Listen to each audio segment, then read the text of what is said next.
Hello tout le monde, j'espère que vous allez bien. Je vous retrouve aujourd'hui pour une vidéo réponse à vos questions les plus fréquentes concernant mon alimentation et l'alimentation en général. J'ai souvent un petit peu les mêmes questions qui reviennent, donc j'ai tout compilé et je pense que j'en ai 7 au total. Donc c'est parti. Ah oui, dans la barre d'infos, je vous ai mis toutes les questions et à quel moment de la vidéo ça correspond, comme ça vous pouvez sauter les passages qui vous intéressent pas et aller directement à la question qui vous intéresse. Alors pour commencer, une question que j'ai très souvent eue, c'est la question je pense que j'ai le plus souvent, surtout dans des mails, c'est aurais-tu des conseils pour perdre du poids? Alors c'est vrai que la notion de perte de poids est plutôt absente sur ma chaîne parce que c'est pas mon but. Je suis plutôt tournée vers un mode de vie sain, le healthy lifestyle, et je vois plutôt la perte de poids comme une conséquence de ce mode de vie plutôt qu'un but en soi. Donc vous pouvez déjà retrouver quelques éléments de réponse sur ma chaîne, surtout avec ma vidéo 7 conseils pour être healthy et comment je garde mon alimentation saine. Je vous mets les deux vidéos en barre d'infos si ça vous intéresse. Et j'ai pas d'autres conseils plus miraculeux ou plus magiques et plus techniques par rapport à la perte de poids. Après je pense que tout se passe aussi dans la tête, dans quel état d'esprit on est, quelles sont les réelles motivations, et je pense que c'est ça qui va le plus jouer. Je pense aussi que d'un point de vue motivation, la santé c'est quand même quelque chose de plus ambitieux qui va sur du long terme et pour moi qui pèse un peu plus que juste être bien foutu pour cet été. Enfin, c'est simplement mon avis, hein. Je dirais aussi de laisser tomber un petit peu les réseaux sociaux. Je trouve que c'est la pire façon de se motiver que de scroller son écran, de regarder toutes les photos Instagram, Tumblr, etc. de mannequins, de filles super bien foutues, de filles qui, voilà, sur l'instant ont des super beaux abdos, des très belles jambes, etc. Surtout qu'on a tendance à accumuler ce genre de photos, donc on a l'impression que voilà, tout le monde est comme ça, c'est la norme et qu'on est complètement à côté de la plaque.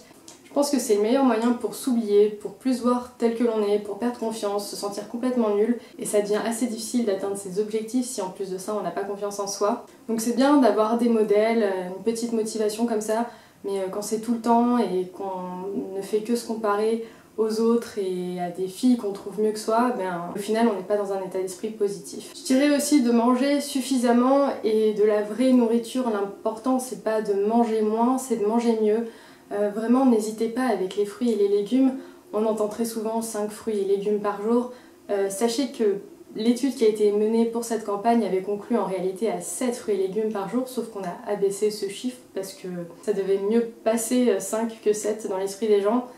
Mais voilà, c'est 5 ou 7 fruits et légumes minimum. Vous pouvez y aller à volonté, il n'y a pas de souci sur ça. Donc ne vous privez pas, mettez des bonnes choses dans vos assiettes. Des choses colorées, des choses riches en nutriments, riches en fibres, en énergie, en minéraux, en vitamines, tout ça, et au fur et à mesure que vous allez prendre l'habitude d'incorporer ce genre d'aliments dans votre alimentation, votre corps va revenir à un poids de forme, à celui qui vous va, et vous allez vous sentir mieux. Et puis la dernière chose par rapport à une perte de poids, je pense qu'il faut savoir être patient, ne pas tomber dans le piège des régimes, parce qu'il n'y a rien de pire sur le long terme qu'un régime. Ça ne fonctionne pas, on le sait.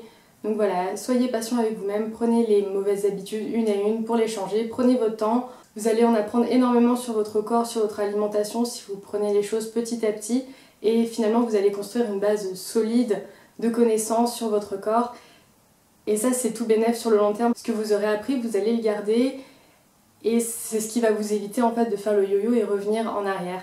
Donc prenez le temps. Donnez-vous un an, ça peut sembler extrêmement long un an, mais au final ça passe très vite. Une fois qu'on est un an plus tard, on se dit putain c'était il y a seulement un an. Au final, un an après, vous regretterez absolument pas d'avoir pris ce temps. La deuxième question, une remarque que j'ai eue, c'est tu manges beaucoup de fruits, est-ce que tu n'as pas peur des calories et de tout le sucre qui est contenu dans ces fruits?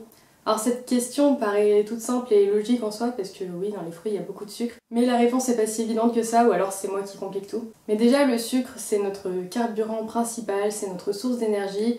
Notre cerveau, nos muscles, nos cellules ne marchent qu'au glucose qui est un sucre, donc si on n'en a pas, on ne peut pas vivre. Je dirais pas qu'on est fait pour manger du sucre, mais en tout cas on est adapté à avoir ce type d'alimentation riche en sucre. Ensuite, le sucre en fait c'est un terme générique mais qui biologiquement parlant, moléculairement parlant, ne veut pas dire grand chose. Donc c'est pour ça qu'il y a une confusion entre le sucre contenu dans un paquet d'Oreo, le sucre qui est dans les fruits et le sucre qui est dans les céréales. Notre corps est capable de transformer tous ces aliments en sucre pour nous maintenir en vie, mais à la base ce sont pas du tout les mêmes molécules. Le sucre qui est présent dans les Oreos ou dans n'importe quel gâteau ou même plat préparé et qui sort d'une industrie agroalimentaire, c'est du saccharose. C'est un sucre qui est très peu présent dans la nature, il est obtenu de façon artificielle, il est raffiné, soit à partir de canne, soit à partir de betterave. Autrement dit, il y a quelques centaines d'années, au final, on n'était pas habitué à avoir une alimentation aussi riche en saccharose, avec des produits qui venaient de l'industrie agroalimentaire. Et un siècle à l'échelle de l'évolution de l'espèce humaine, c'est rien du tout. Donc finalement, on n'est pas réellement adapté à avoir une alimentation aussi riche en sucre raffiné, en saccharose pure, en sucre pur. Ensuite, dans les fruits, oui, il y a du sucre, mais déjà, c'est pas du saccharose, ce sont d'autres molécules. La plus connue, c'est le fructose, mais il y a vraiment plein d'autres types de sucre dans les fruits. En fait, vous imaginez pas la quantité de sucres différents qui existent. Et ensuite, dans un fruit, contrairement à un paquet d'Oreo, il va aussi y avoir de l'eau, des minéraux, des vitamines et des fibres.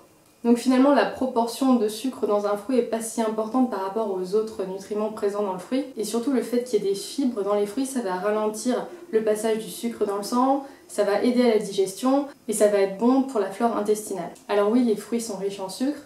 Oui, aussi, on est adapté à une alimentation riche en sucre, mais tous les sucres ne se valent pas. Parce qu'en fait, il ne faut pas prendre le sucre tout seul, mais l'aliment entier. Et ce qui va le plus jouer sur la façon dont on va le métaboliser, ça va être la présence de fibres, de minéraux, vitamines, et tous les éléments nutritifs qui sont essentiels à notre santé. Les fruits, on a toujours connu pour s'alimenter, à la base on n'avait presque que ça pour se nourrir. La base de l'alimentation des hommes, c'était vraiment les fruits et ce qu'ils pouvaient trouver, alors que les petits gâteaux, l'alimentation riche en sucre, en fait on l'a introduit dans notre alimentation il y a très peu de temps et on n'est vraiment pas adapté à ce genre d'alimentation. Et ensuite par rapport à la notion de calories, c'est vraiment bien d'avoir des repères, surtout que je pense qu'il y a beaucoup de gens qui ne savent pas quels sont leurs besoins en fonction de leur sexe, de leur activité physique et de leur âge, et quelle quantité d'énergie fournit tel ou tel aliment, donc voilà, c'est important aussi d'avoir des repères. Mais la calorie, c'est une unité de mesure d'énergie. Une calorie, c'est la quantité d'énergie nécessaire pour faire passer 1 gramme d'eau de 14 à 15 degrés. Donc c'est une définition assez précise pour un modèle très particulier. Et clairement, le corps humain ne marche pas comme ça, on n'est pas juste une machine qui augmente sa température, on a beaucoup d'autres réactions chimiques dans notre corps qui entrent en jeu. Si on essaye de calquer notre alimentation sur un modèle de nous, la petite machine, calories entrantes, calories sortantes, on va oublier les 3/4 des choses et on va se planter lamentablement. On oublie comme ça toutes les voies métaboliques qui peuvent exister dans notre corps. Le corps humain, c'est une très belle machine, vraiment bien fichue, mais extrêmement compliquée. Et c'est vraiment se planter que d'essayer de raisonner son alimentation seulement avec des calories et de se dire pour perdre du poids, il faut que ma balance énergétique soit négative, qu'il faut qu'il y ait moins de calories entrantes que de calories sortantes et que 1 kg de gras correspond à tant de calories, donc si je fais du sport et que je perds à chaque fois 500 kcal, alors j'aurai perdu du gras en tant de temps. C'est se prendre la tête et pour pas beaucoup de résultats au final. C'est important de satisfaire sa quantité de calories nécessaires pour être en vie.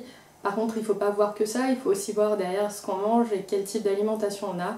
Donc c'est pour ça que non, je n'ai absolument pas peur de mes smoothies riches en fruits et en sucre et que j'ai pas peur que ce soit trop calorique. Je préfère vraiment manger 1000 kcal de fruits et de légumes que 1000 kcal de n'importe quel aliment qui sort de l'industrie agroalimentaire et qui est trop riche en sucre, en sel et en gras dégueulasse. Je sais que je prends un peu les deux extrêmes, mais pour moi ce qui compte c'est vraiment la qualité nutritionnelle de l'aliment plus que sa valeur en calories et en énergie. La troisième question que j'ai aussi eue très souvent, c'est es-tu végétarienne, végétalienne, végane? Donc je pense que les gens sont un petit peu confus parce que c'est vrai que je fais beaucoup de vidéos de recettes véganes ou végétariennes. Mais moi non, je ne suis rien de tout ça, je n'ai pas d'étiquette particulière, enfin je reste omnivore, même si mon alimentation a quand même tendance à être 95-98% végétarienne et la moitié du temps mes repas végétariens sont en réalité végétaliens. Donc voilà, mais il s'agit de mon alimentation, pas de moi. Je ne peux pas prétendre être végétarienne ou végétalienne ou végane parce que je continue à consommer des produits animaux. C'est très rare, mais de temps en temps je vais manger de la viande, surtout quand par exemple j'allais chez mes parents. Ça m'arrive aussi de continuer à consommer des produits laitiers parce que j'aime bien les yaourts, le fromage, les glaces et aussi les œufs de temps en temps, mais voilà, ça reste quand même très diffus dans le temps. Je vous cache pas que j'ai eu de longs débats avec moi-même et j'en ai toujours à peser le pour et le contre de passer à une alimentation 100% végétalienne.